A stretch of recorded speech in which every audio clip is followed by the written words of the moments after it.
We'll hear a conversation between two students about buying a used car. First, you have some time to look at questions 1 to 6.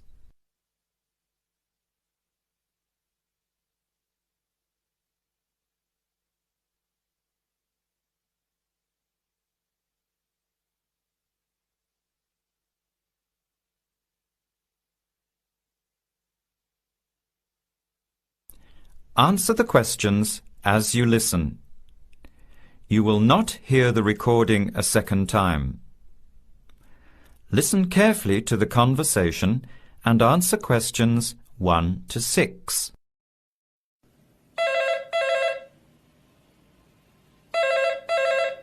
Hello. Hello. Can I speak to Eleanor, please? This is Eleanor speaking. Hi. My name is Jan. I'm calling about the car that was advertised on the notice board in the Student Union building. Is it still for sale? Yes, it is. Your ad says it's a 1985 Celica, in good condition. It's old, but it has been well looked after. My family has had the car for 10 years. I'm just the third owner and my mother had it before me, so we know its history. We've got all the receipts and records. It's had regular maintenance and the brakes were done last year. It runs really well but looks its age. Why are you selling it, by the way? Well, I'm going overseas next month to study. I'll be away for at least 2 years, so I have to sell it. Unfortunately, it's been a good car. You want $1,500, is that right?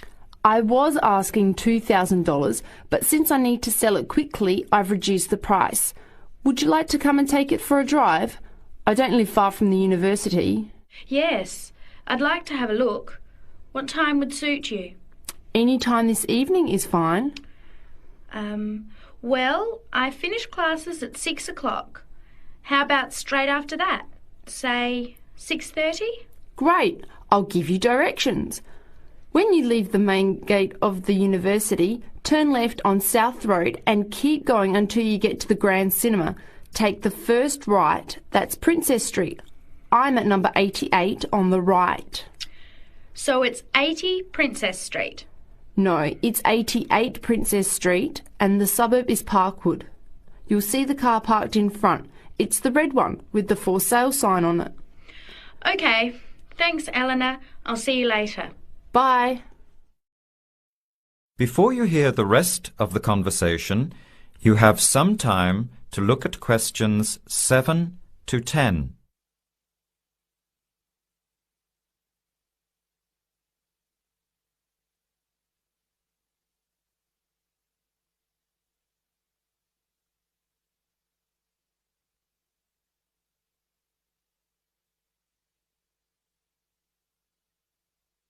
Later that day, at the university, Jan meets up with her friend Sam and tells him about the car. Hi, Sam. Hey, Jan. What's happening? I'm glad I ran into you. I've decided I have to get a car. You're going to buy a car? Do you really need one? I'd probably still be driving, except that my car broke down last year. Instead of getting another one, I just moved closer to the university and went back to riding a bike. Better for the environment, better for my health, and I save a lot of money. Did it really cost that much? Well, when you think of registration, insurance, rising petrol costs, parking plus maintenance and repairs, it adds up. I know it's going to be expensive, but I really need my own transportation. It takes half an hour by bus each way to university as it is. But now I'm working at night in the city. There's no way I want to hang around waiting for a bus late at night, then walk 3 blocks home alone. Hey, I think you've got a point there. So what kind of car are you looking at? It's an 85 Celica, same kind as I used to have. The owner's asking $1,500. That's pretty old. How many kilometres has it done? You know, I forgot to ask. I'll have to check tonight when I go to see it. Would you be able to come with me to have a look at about 6:30? Sure, I'll come, but I don't know a lot about cars. I do know one thing, though. I wouldn't buy an old car without having a mechanic look at it first. That's a good idea. But won't it cost a lot? Not really. You can get a check done through the Automobile Association for $80, and it comes with a report on the condition of the car. It can save you a lot of money in the long run. I'll keep that in mind. So we have to get to Parkwood at 6:30. Do you want to take the bus? It goes straight down South Road every 15 minutes. Or maybe we could walk. I don't think it's that far. Actually, I could borrow my roommate's motorbike for an hour or so. He's working all evening in the library. Do you think he'd mind? No way. He owes me a favour or two. Okay, great. See you at 6, outside the student centre. That is the end of part 1. You now have half a minute to check your answers.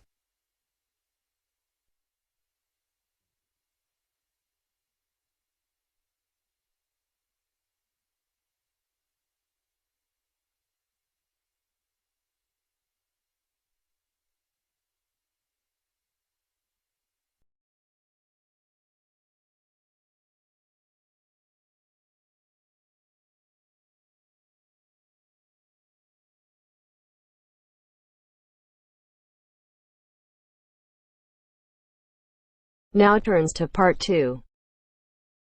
Part 2. First, you have some time to look at questions 11 to 15.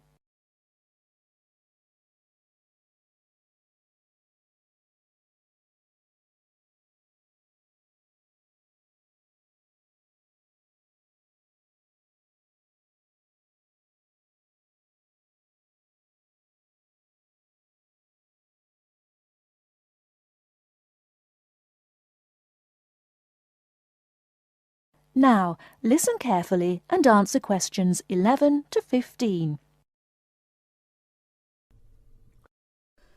Starting at the beginning, you can see the on-off switch just beneath the two lights.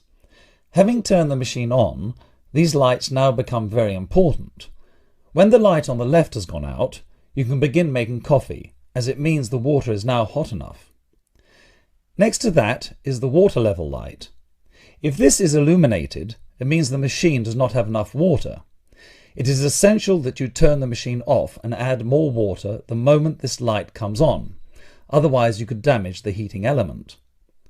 Once you have checked that both the heater light and the water level light are off, make sure the filter holder, that's the part with the handle just under the control panel, is in place. Once you have your cups ready, it is time to press the coffee delivery switch. That's the button just above the filter holder beside the boiler meter. Remember to take a quick look at the meter as it tells you the exact temperature of the water. On both the left and right hand side of the machine, on the same level as the filter holder, you can see the steam pipes used for heating milk. These steam taps need to be cleaned regularly to avoid blocking. And finally, if you do spill any coffee, don't worry. Just make sure that the drainage pipe at the bottom of the machine is leading into a sink or a suitable waste container. As with the steam taps, the drainage pipe needs regular cleaning.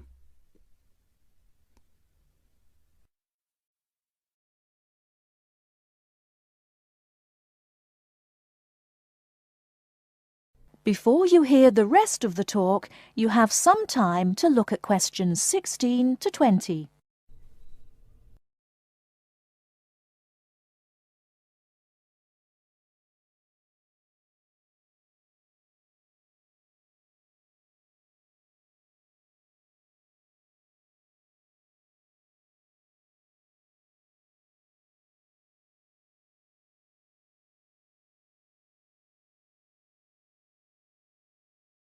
Now listen and answer questions 16 to 20. First and most importantly, I'll tell you where you should go from tomorrow for your lectures and classes. The Health Sciences building is on the west side of the campus, opposite the library, beside the History Department. As you are probably aware, there are 6 modules to the course, which will take a year to complete. That's 2 modules each term. In the first module of this term, you will be looking at current laws with regard to health and safety in the workplace. Don't forget that as you progress through the course, you should be building your thesis. This will need to be completed by the end of the year. Coursework will also be credited to your final grade, but the most important part of the course is the thesis.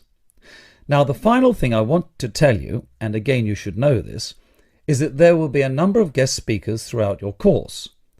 They will come from a number of different medical backgrounds, but they will all be giving you their views on the relevance of health sciences in their occupations.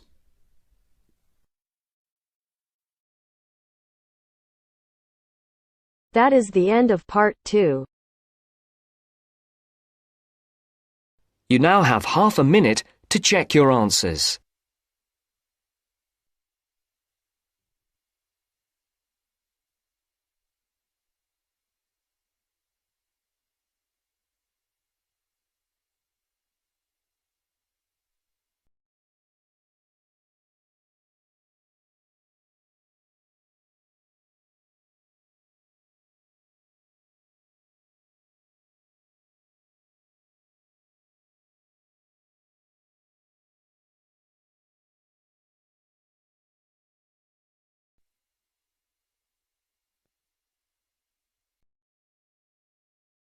Now turns to part 3.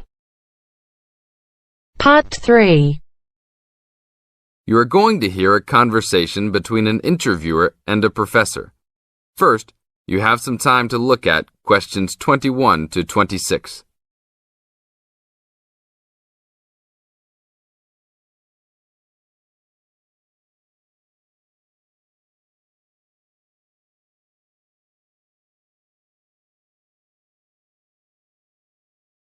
Now listen to the tape and answer questions 21 to 26.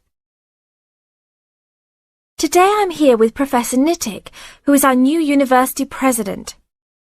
He has been a professor for 20 years and teaches many of the best classes on campus.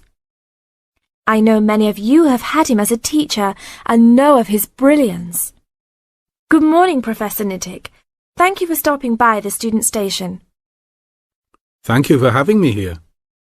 It is always great to get to meet many of the students who are involved with our school. I haven't been here since 2 years ago. Yes, I remember at that time you were still teaching every semester. 2 years later, you're only teaching every once in a while. But it seems like you are still always busy. The administration world is just as busy as the teaching world for you. How do you stay in touch with the university, even with the change in your everyday duties? I try to stay in touch with what is popular with the university students. I usually spend time with as many students as I can. They usually give me insight into what the new concerns and beliefs are for the new generation.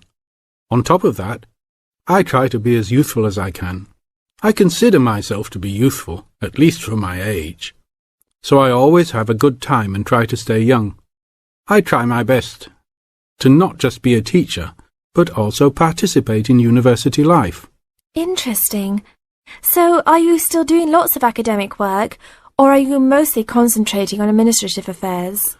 Well, I mostly do administrative affairs now, but that doesn't mean that I still don't have a very deep interest in academic matters.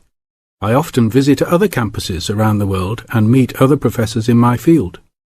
I learn the most by travelling and seeing the different places of the world and the different fields of thought. I even did a television programme last month in Manchester. Will you be on television any time soon then? Well, you can call the television station and see if I will be on television any time soon. Maybe I will be on the news report. I don't think it is really that significant, though. Oh, really? That sounds great. I will remember to look out for you. Let's move on. With all your busy travelling recently, how do you find time for your personal life? I try to keep my university life separate from my personal life.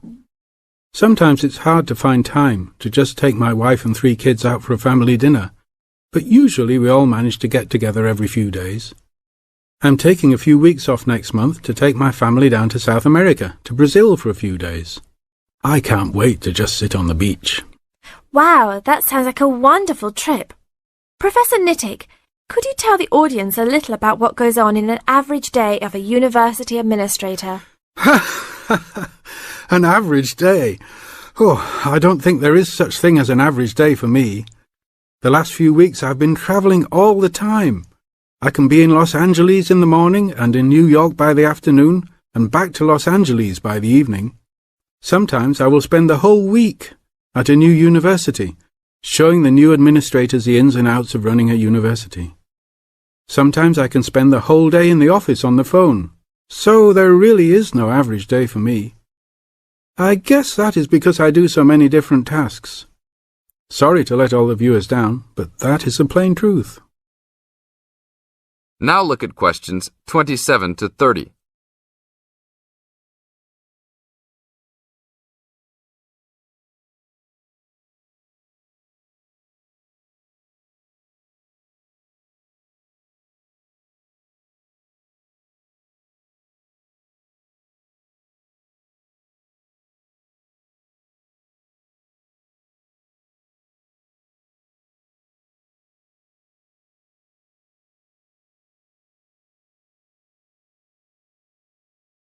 Now listen to the tape and answer questions 27 to 30. Well, I guess I can sum it up for them. You are a busy man. That is probably a good description.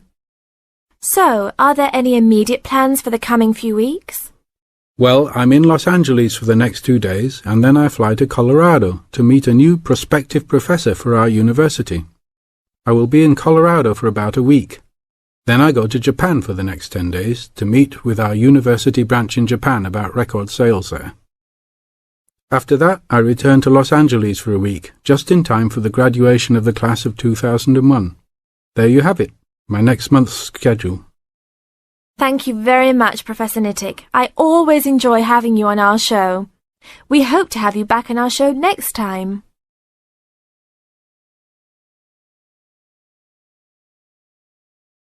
That is the end of part 3. You now have half a minute to check your answers.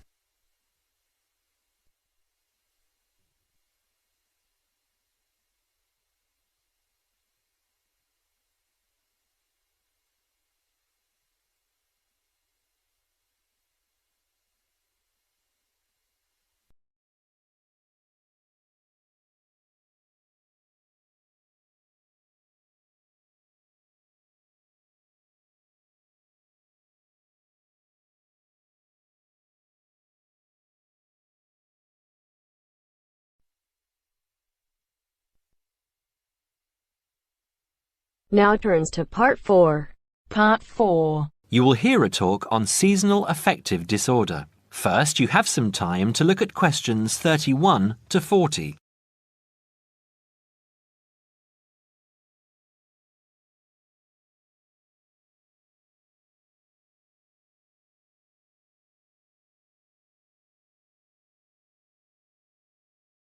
Now listen carefully and answer questions 31 to 40. In the past few years, a new condition has been identified and given a name, SAD, short for Seasonal Affective Disorder. This is now recognized as a distinct kind of clinical depression, where people become depressed at the onset of winter, accompanied by a craving for sweet things, causing weight gain. Each spring and summer would then bring on almost maniacal highs and feelings of boundless energy and happiness. Experiments to combat this depression showed that increased exposure to bright light in humans could suppress their production of a darkness-related hormone called melatonin. The light needed to induce this change was about 2,000 lux, or about 4 times brighter than ordinary household lighting. It was then calculated that if bright light could suppress melatonin secretion, then it might have other effects on the brain, including the reversal of symptoms of depression. While melatonin's precise role in SAD has not been pinned down, the theory led to effective treatment. Not surprisingly, SAD affects more people where winter nights are longer and days shorter. In the UK, an estimated 500,000 adults develop full-blown SAD in winter, and twice this number suffer the milder condition called subsyndromal SAD. About 80% of sufferers improve when given light therapy, and improvement usually comes within 2 to 4 days. Scientists are still unsure why winter depression happens, but more than a decade of research has turned up some surprising findings. Nearly 80% of SAD victims are women. Researchers are uncertain why this is so. SAD can affect people at any age, but typically it begins around the age of 20 and becomes less common between 40 and 50. SAD is comparatively rare in children and adolescents, but so far researchers have been unable to come up with a logical reason for this. As many as half of SAD sufferers have at least one family member with depressive illness, suggesting that the depression has a genetic component. Some patients experience shifts in their body clocks when they're depressed in winter. They are morning people at one time of the year and become evening people at another. What is the underlying difference between SAD sufferers and others? A clue can be found in carbohydrate craving, a common symptom. People often become obsessed with chocolate, for example. Carbohydrates alter brain chemistry by increasing the level of a soothing chemical called serotonin, a neurotransmitter that carries signals between brain cells. SAD sufferers crave carbohydrates because they may need serotonin to lift their mood. This craving can be intense, in fact, an addiction. It may be that the serotonin system of the brain has problems regulating itself during the winter. Some SAD sufferers respond well to the drug Prozac, thought to influence the brain's serotonin-using system.